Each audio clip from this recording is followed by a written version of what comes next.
Hello everybody, आज हम एक नया चैप्टर लेके आए हैं जिसका नाम है my greatest Olympic prize written by Jesse Owens. So it is chapter number 5 and let's start with the context. यहाँ पे लिखा है बिफोर यू रीड, कुछ और एक्स्ट्रा चीज़ दी हुई है। In the poem 9 gold medals, जो पोएम है 9 gold medals inspired by the special Olympics इन 1976। ये कुछ स्पेशल ओलंपिक हुआ था 1976 में, उसके ऊपर बेस्ड है। लिखा है a young athlete stumbles and falls down at the starting line of a sprint, कि एक young athlete stumbles down and falls, कि मतलब कि वो जैसे दौड़ने की कोशिश कर रहा था, जैसे दौड़ने चला ही था कि वो गिर गया गलती से। Instead of running the race the other athletes came back to help the injured man, कि जब वो बाकी के एथलीट्स को जैसे कई बार होता है कि खुश होना चाहिए कि अच्छा भाई एक पार्टिसिपेशन तो गई, बाकी हम रह गए तो अब थोड़ा कम बोझ हो गया कि हाँ भाई इजीली हम विन कर सकते हैं, एक तो डाउन है। तो फिर लेकिन वो सारे के सारे एथलीट्स क्या नाम है वापस आए और सब ने उस इंजर्ड मैन को उठा के वो क्या नाम है फिनिशिंग लाइन तक गए और मतलब कि रेस को एक साथ फिनिश किया। इस वजह से उन सबको एक एक गोल्ड मेडल दिया गया है, तो इसलिए इस पोएम का नाम भी 9 गोल्ड मेडल्स के ऊपर ही है। तो अभी स्टार्ट करते हैं कॉन्टेक्स्ट के साथ। The 1936 Olympics were held in trouble times, जो 1936 के जो ओलंपिक्स थे वो हेल्ड किए गए थे ट्रबल टाइम्स में। A regime of alarming brutally the Nazi regime had taken control of Germany, यानी कि क्या नाम है जर्मनी पे कब्जा जमा रखा था। The Nazi believed that the German people were Aryans, कि जो नाजी के लोग थे वो बिलीव करते थे कि जो जर्मन लोग हैं वो सब लोग क्या हैं, आर्यंस हैं।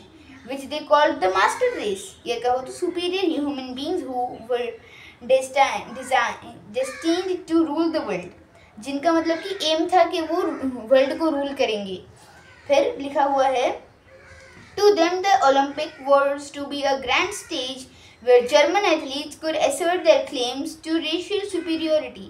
यहाँ पे कि जो ओलंपिक्स हैं उनके लिए एक बहुत बड़ा स्टेज था ताकि वो अपनी बात को रख सकें। Grand stage, then the Olympics was to be a grand advertisement of their regime and their beliefs, कि वही बात है कि मतलब उनके लिए काफ़ी बड़ा एडवर्टाइजमेंट था कि वो दुनिया को बता सकते थे अपने थॉट्स वगैरह जो भी थे। The Nazi had strong views about other races too, specially the Jews and the black. The जो नाजी लोग थे उनके लिए वो मतलब कि काफ़ी स्ट्रॉन्ग ओपिनियन या कहो तो बिलीव्स रखते थे, किसके लिए, ज्यूश और ब्लैक लोगों के लिए। Nazi leaders blamed the Jews for every evil that had taken over their country. तो जो नाजी लोग थे वो नाजी के जो लीडर वगैरह थे वो क्या नाम है ज्यूश वालों को बिलीव कर वो क्या नाम है से कहते थे कि हाँ भाई हमारी कंट्री में जितने भी ईवल एक्ट्स हुए हैं ये सब के सब उसने ही किए हैं, ज्यूइश लोगों ने ही किए हैं। And Jewish people were subjected to daily abuse and violence. और फिर जो लास्ट में एंड क्या निकलता था कि जो ज्यूइश लोग हैं उनको काफ़ी ज़्यादा वायलेंस सहना पड़ता था। फिर the Nazi attitude towards the black was less complicated, जो नाजी के लिए नाजी का जो एटीट्यूड था टुवर्ड्स द ब्लैक पीपल के लिए वो लेस कॉम्प्लिकेटेड, थोड़ा कम कॉम्प्लिकेटेड था। वो मतलब कि क्या कहते थे, just they were simply thought to them to be as subhumans, मतलब कि निचली जाति के लोग थे, वो क्या सोचा गया था।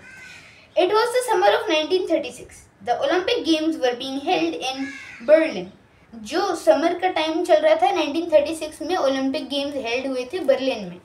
फिर कहते हैं because Adolf Hitler childishly insisted that his performers were member of master race, nationalistic feelings were at all time high, के ये एडोल्फ हिटलर ने चाइल्डिशली इंसिस्ट किया कि मतलब कि जब उसके परफॉर्मर्स मास्टर रेस से बिलोंग करते हैं तो फिर क्या हुआ, नेशनलिस्टिक फीलिंग्स सारी की सब हर पूरा टाइम हाई रही। It wasn't too worried about all this. I wasn't too worried about all this. I did trained, sweated and disciplined myself for 6 years with the game in mind.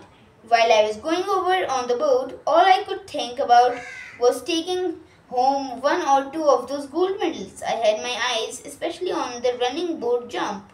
A year before, a for at OIS State University, I did set the world record of 26 feet 8 1 by 4 inches.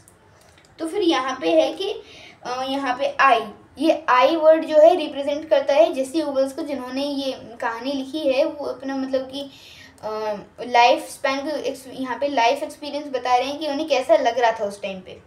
वो बोलते हैं कि मेरे को ज़्यादा चिंता नहीं थी इन सब की, क्योंकि मैंने अपने आप को मतलब कि काफ़ी डिसिप्लिन में रखा था और काफ़ी मैंने स्वेटेड था, काफ़ी मतलब मेहनत की थी गेम की इस पर्टिकुलर गेम के ऊपर उन्होंने काफ़ी मेहनत की थी। 6 साल तक उनकी मेहनत रही with the game in mind. उनके दिमाग में वो गेम मतलब कि बैठा रहा। While I was going over the boat, जब वो बोट पे जा रहे थे, all could they think about was taking home 1 or 2 of those gold medals. वो जब बोट पे जा रहे थे, उनके दिमाग में बस एक ही चीज़ चल रही थी कि वो मतलब कि घर अपने 1 या 2 गोल्ड मेडल लेके जाएंगे उन सब में से। उसके बाद में I had my eyes specially on the running board jump. उनकी आंखें मतलब कि उनका मतलब कि माइंड सेट था कि specially on the running board jump नाम के इस गेम पे, जहाँ वहाँ पे जो इन्होंने 1 साल पहले ही ओहियो स्टेट यूनिवर्सिटी में एक वर्ल्ड रिकॉर्ड सेट कर डाला कि 26 feet 8 1 by 4 inches का। everyone kind of expected me to win the Olympic event hands down। यहाँ पे इस वर्ड का मतलब हैंड्स डाउन वर्ड का मतलब होता है इजीली, यानी कि आसानी से लोग सोच रहे थे कि वो मतलब कि इस गेम को आसानी से जीत जाएंगे, गोल्ड मेडल आसानी से उन्हें मिल जाएगा इजीली। यहाँ पे I was in for a surprise when the time came for the board jump trials. जब बोर्ड जंप के ट्रायल्स का टाइम आया, I was startled to see a tall boy hitting a pitch of almost 26 feet on his practice leaps.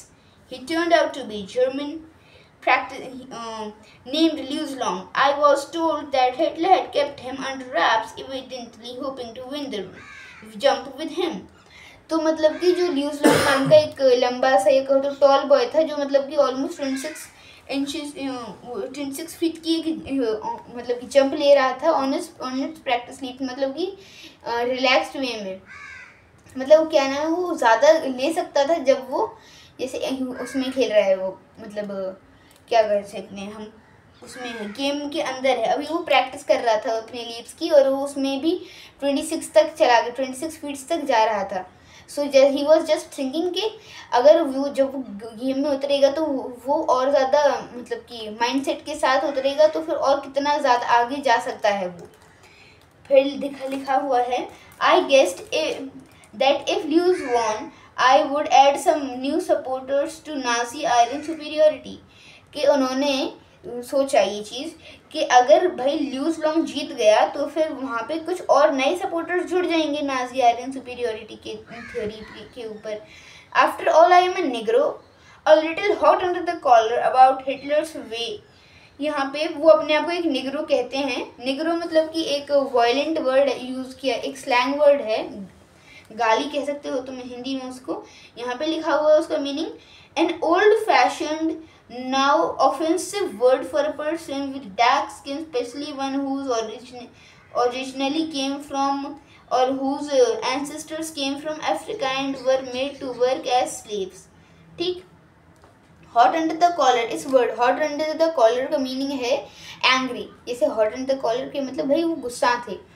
उसके बाद में लिखे हैं, I determined to go out and then show their Führer and this master race who was superior and who wasn't।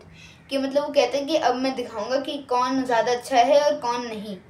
वो अपने आप को मतलब कि कहते हैं, दिखा रहे हैं कि देखो मेरे को सब कुछ आता है, उसको नहीं आता। An angry athlete is an athlete who will make mistakes as any coach will tell you। कि यहाँ पे वो अपने कोच के बारे में या फिर किसी भी कोच के बारे में ऐसे बोल रहे हैं कि एन एंग्री एथलीट, जो एथलीट गुस्से में है, वो एथलीट हमेशा मिस्टेक या फिर गलतियाँ करेगा, क्योंकि कोई भी जब कोच तुम्हें बताएगा तो इसलिए कहा जाता है कि मतलब कि कूल माइंडसेट के साथ में खेलना चाहिए ताकि तुम आराम से अपना काम कर सको। I was no expelled On the first of my 3 qualifying jumps, I leaped from several inches beyond the takeoff board for a foul. On my second jump, I fouled and forced. Did I came 3,000 miles for this? I thought bitterly.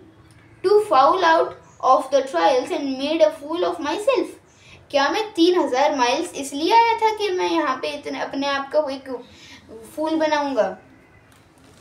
Taking few yards from the pit, I kicked disgustedly at the dirt. Suddenly I felt a hand on my shoulder.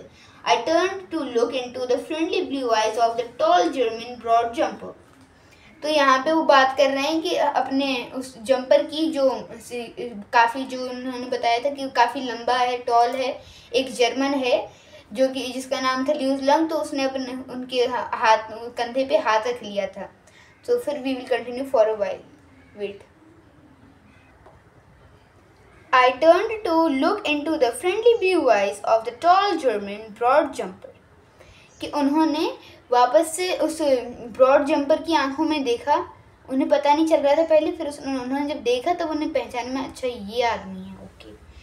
He had easily qualified for the finals at his first attempt. He offered me a firm handshake. तो फिर उनको लेखक को या कहो तो writer को जेसी vowels को उस आदमी ने ल्यूज लॉन्ग ने एक फर्म हैंडशेक ऑफर किया. Jesse Owens, I am Luz Long. तो फिर अभी वो इंट्रोडक्शन दे रहा है कि जेसी ओवल्स को बोल रहा है कि हे जेसी ओवल्स, पता है मेरा नाम ल्यूज लॉन्ग है. I don't think we met.